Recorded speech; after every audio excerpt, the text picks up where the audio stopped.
जीवित परमेश्वर के चेतावनी के जीवित वचन गिनती की पुस्तक अध्याय 5। फिर यहोवा ने मूसा से कहा, इज़राइलियों को आज्ञा दे कि वे सब कोढ़ियों को और जितनों के प्रमेह हो और जितने लोथ के कारण अशुद्ध हो उन सभी को छावनी से निकाल दे। ऐसों को चाहे पुरुष हो चाहे स्त्री छावनी से निकाल कर बाहर कर दे। कहीं ऐसा न हो कि तुम्हारी छावनी जिसके बीच मैं निवास करता हूँ उनके कारण अशुद्ध हो जाए। और इज़राइलियों ने वैसा ही किया, अर्थात ऐसे लोगों को छावनी से निकालकर बाहर कर दिया जैसा यहोवा ने मूसा से कहा था। इज़राइलियों ने वैसा ही किया। फिर यहोवा ने मूसा से कहा, इज़राइलियों से कहा कि जब कोई पुरुष या स्त्री ऐसा कोई पाप करके जो लोग किया करते हैं यहोवा से विश्वासघात करे और वह मनुष्य दोषी हो, तब वह अपना किया हुआ पाप मान ले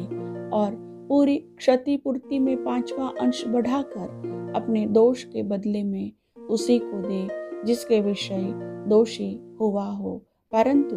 यदि उस मनुष्य का कोई कुटुंबी न हो जिसे दोष का बदला भर दिया जाए, तो उस दोष का जो बदला यहोवा को भर दिया जाए वह याजक का हो और वह उस प्रायश्चित वाले मेढ़े से अधिक हो जिससे उसके लिए प्रायश्चित किया जाए। और जितनी पवित्र की हुई वस्तुएं इज़राइली उठाई हुई भेंट करके याजक के पास लाए वे उसी की हो। सब मनुष्यों की पवित्र की हुई वस्तुएं याजक की ठहरे। कोई जो कुछ याजक को दे वह उसका ठहरे। फिर यहोवा ने मूसा से कहा, इज़राइलियों से कहा कि यदि किसी मनुष्य की स्त्री बुरी चाल चलकर उससे विश्वासघात करे और कोई पुरुष उसके साथ कुकर्म करे, परंतु यह बात उसके पति से छिपी हो और खुली न हो और वह अशुद्ध हो गई, परंतु न तो उसके विरुद्ध कोई साक्षी हो और न कुकर्म करते पकड़ी गई हो,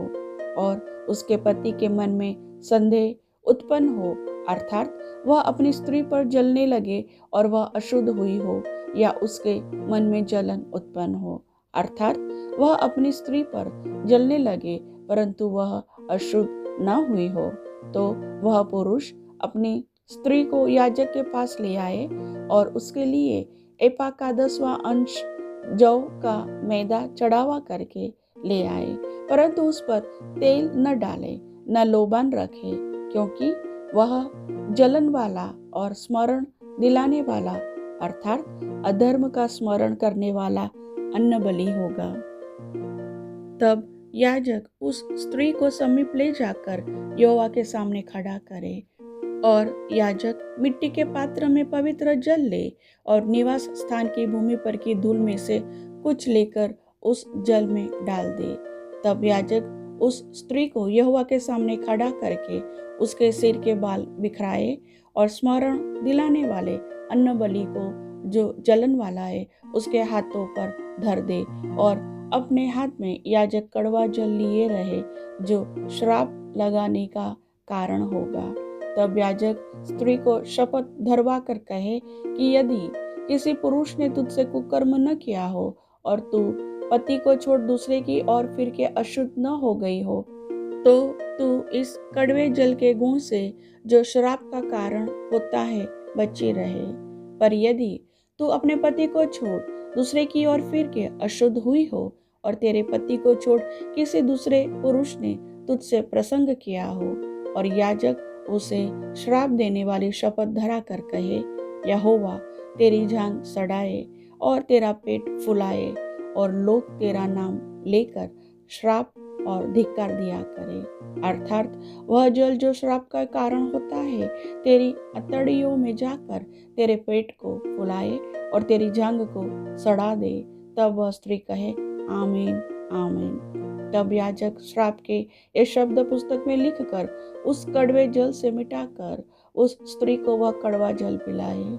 जो श्राप का कारण होता है, और वह जल जो श्राप का कारण होगा उस स्त्री के पेट में जाकर कड़वा हो जाएगा।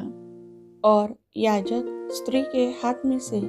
जलन वाले अन्न बलि को लेकर यहोवा के आगे हिलाकर वेदी के समीप पहुंचाए, और याजक उस अन्न बलि में से उसका स्मरण दिलाने वाला भाग अर्थात मुट्ठी भर लेकर वेदी पर जलाए, और उसके बाद स्त्री को वह जल पिलाए। और जब वह उसे वह जल पिला चुके, तब यदि वह अशुद्ध हुई हो और अपने पति का विश्वासघात किया हो, तो वह जल जो श्राप का कारण होता है उस स्त्री के पेट में जाकर कड़वा हो जाएगा, और उसका पेट फूलेगा और उसकी जांघ सड़ जाएगी, और उस स्त्री का नाम उसके लोगों के बीच श्रापित होगा। पर यदि वह स्त्री अशुद्ध न हुई हो और शुद्ध ही हो, तो वह निर्दोष ठहरेगी और गर्भिणी हो सकेगी। जलन की व्यवस्था यही है, चाहे कोई स्त्री अपने पति को छोड़ दूसरे की ओर फिर के अशुद्ध हो, चाहे पुरुष के मन में जलन उत्पन्न हो और वह अपनी स्त्री पर जलने लगे, तो वह उसको यहोवा के सम्मुख खड़ा कर दे और याजक उस पर यह सारी व्यवस्था पूरी करे। तब पुरुष अधर्म से बचा रहेगा और स्त्री अपने अधर्म का बोझ आप उठाएगी।